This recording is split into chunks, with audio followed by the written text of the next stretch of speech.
Salut, moi c'est Kimar. J'ai décidé d'ouvrir une chaîne YouTube pour casser un peu cette image de branleur méchant, cagoulé qu'on peut trouver en manifestation comme souvent. En fait, ça m'énerve. Moi je pense pas être quelqu'un comme ça. Et je pense que en faisant un petit peu attention, je dois pouvoir présenter ça aux gens. Je prétenterai donc pas être quelqu'un de parfait, juste une personne parmi tant d'autres. Sauf que j'ai choisi parfois de mettre une cagoule pour défendre mes opinions contre certains projets qui sont trop gros, trop destructeurs. Pour la nature, surtout. Hein. Pour l'être humain, non, ils sont faits pour l'être humain. Je suis donc né dans une petite ville du sud de la France dans les années 80. J'ai été dans une école privée catholique, petite, un ensemble scolaire. J'ai eu une enfance plutôt heureuse. La taille du lycée n'a jamais excédé les 50 élèves, de mon temps en tout cas. Il a fermé après que je parte. Enfin, toute petite structure où j'étais le seul anarchiste. Et après le bac S que j'ai obtenu, j'ai voulu me mettre à créer des jeux vidéo. Bah, j'ai fait un IUT de statistique et d'informatique. À la fin, je me suis rendu compte qu'en fait, je n'étais pas fait pour passer tout mon temps devant un PC, que j'avais besoin de me dépenser, que du coup, je préférais garder le PC pour les jeux vidéo, pour m'amuser. Et comme passion plutôt que vraiment comme métier. Bien qu'en fait, ce que je suis en train de faire là, ça correspond pas vraiment, mais c'est pas grave. Après ça, j'ai fait différents boulots dans différents domaines. Mais il y a eu un moment dans ma vie où je me suis posé la question, mais merde, mais qu'est-ce que tu commences à faire de ta vie maintenant? Et du coup, j'ai eu envie de me mettre à travailler le métal. Donc je me suis lancé dans la métallerie. J'ai travaillé quelques années durant avant d'être complètement dégoûté par l'ambiance au boulot et par le fait que je passe mon temps à me plaindre d'un système qui détruit tout, mais qu'en fait je faisais pas grand chose d'autre que me plaindre. Je m'agaçais moi-même en fait. Du coup, s'ensuit abandon de poste, démission. Marre de tout ça, je décide de prendre mes idées en main et de partir les appliquer sur les zones à défendre. Notamment celle de Notre-Dame-des-Landes où je suis parti en premier. Je pars donc avec un baluchon pour la ZAD de Notre-Dame-des-Landes. J'y reste 3-4 mois et je pars pour la ZAD de Sivens suite à ça. J'y fais toute la période d'affrontement. À la mi-août à peu près, j'y suis arrivé. Puis je suis reparti début mars, juste avant les expulsions de la ZAD de Sivens. Là-bas, je découvre ce que c'est vraiment que d'être un cagoulé et de voir la peur que l'on peut inspirer aux gens, source de colère et de problèmes, comme très souvent. Au cours de mes années sur les ZAD, c'est quelque chose que j'ai souvent dit à mes copains. J'en ai marre d'être toujours diabolisé. C'est hop, on voit pas ton visage, ah, tu deviens le grand méchant, tu deviens le super méchant. Mais non, en fait, c'est un petit peu plus compliqué que ça. On est obligé de cacher notre visage parce qu'on n'a pas envie de se faire choper chez soi 3 mois après la manifestation. C'est légitime en fait. Nous, quand on fait des trucs, on menace pas les gendarmes de les séquestrer pendant des mois derrière. En réalité, la loi française ne m'interdit pas de porter une cagoule. Rien ne m'interdit. On m'oblige même à porter un masque. D'autres situations aussi m'agaçaient. Nous mettions de gros vents à des gens qui ne connaissaient pas bien la situation sur la ZAD et parce qu'on avait peur qu'ils aillent lâcher des informations, que ce soit des RG, parce qu'on avait peur que... Un mec qui vient avec un panier à champignons, bon il y en avait certains autres, on savait que c'était pas pour les champignons, mais le mec qui vient, il nous pose des questions et en fait, ah combien vous êtes sur la ZAD? Pfft, silence radio, personne répond. Ah mais pourquoi vous êtes là? Pfft, silence radio, personne répond. Et, parce qu'on avait peur qu'il aille renseigner tout ça aux gendarmes derrière. Même si ce n'était pas un agent de la gendarmerie en fait, ça peut être tout autre. Le mec il peut juste s'arrêter, oh il discute, il se fait contrôler par les gendarmes vite fait pendant qu'il sort de la ZAD, les gendarmes lui posent 2-3 questions innocemment, lui il fait pas attention, il y répond. Et c'est les mêmes réponses qu'on aura données à lui avant. Et finalement ma stratégie moi vis-à-vis de ça a été, dans ce genre de cas, d'expliquer à la personne pourquoi on ne lui répondait pas.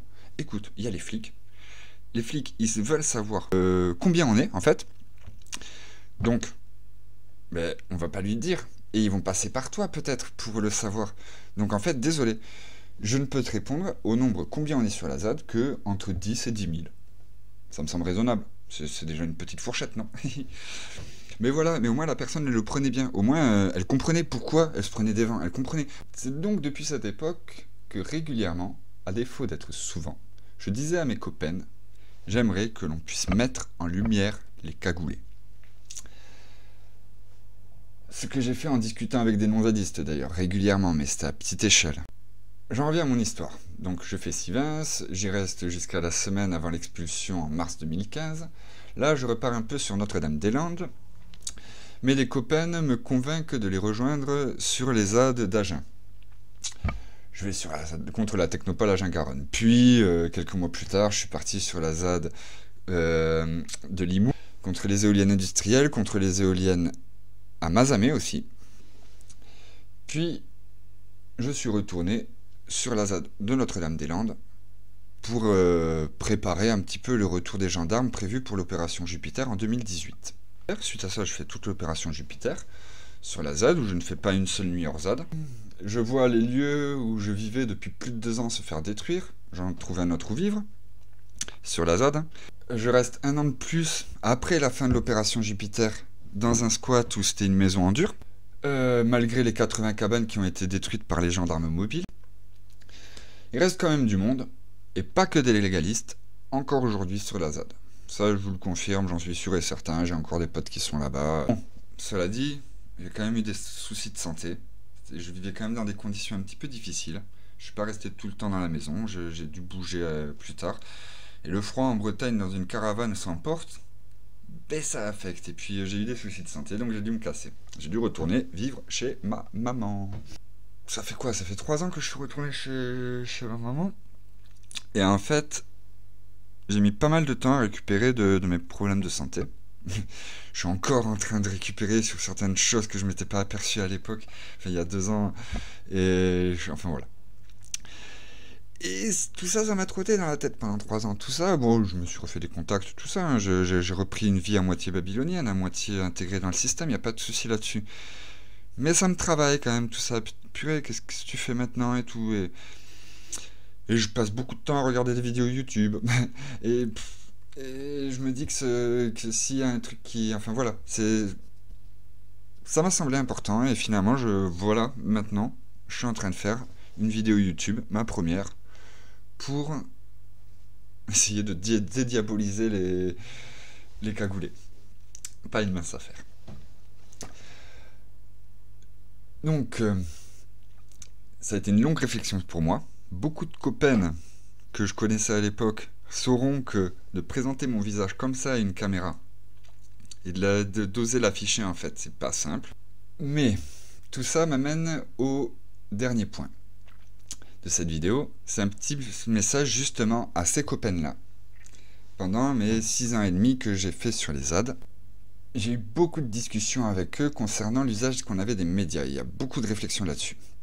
Donc déjà, tous les gens que je connais sur les ZAD, tous les gens que j'ai croisés à travers la lutte, je ne monétiserai pas les vidéos que je réaliserai concernant la lutte. Il pourra y avoir des sujets plus tard qui ne concerneront pas directement la lutte, que je monétiserai peut-être, mais pour l'instant, tout ce qui concerne la lutte, tout ce qui concerne la ZAD, les gilets jaunes, les différentes grandes idées qui sont portées derrière la lutte, je ne monétiserai rien. Je ne me ferai pas un sou là-dessus. Ça, c'est sûr et certain. Et ensuite, pour rassurer mes potes pour leur propre cul, cette fois-ci, pour rassurer mes copains pour leur propre cul, je vais pas donner de nom. Je vais limiter au maximum toutes les données personnelles. Je vais raconter des histoires, oui. Je vais faire attention. Je tiens à vous les copains quand même. Je vais pas m'amuser à vous tirer dans les pattes comme ça. Je tiens à vous l'assurer. Bon ben en espérant que le sujet que je vais aborder sur cette chaîne va vous plaire et faire de vous mes futurs abonnés, je vous dis à tous à une prochaine pour mettre en lumière un cagoulé.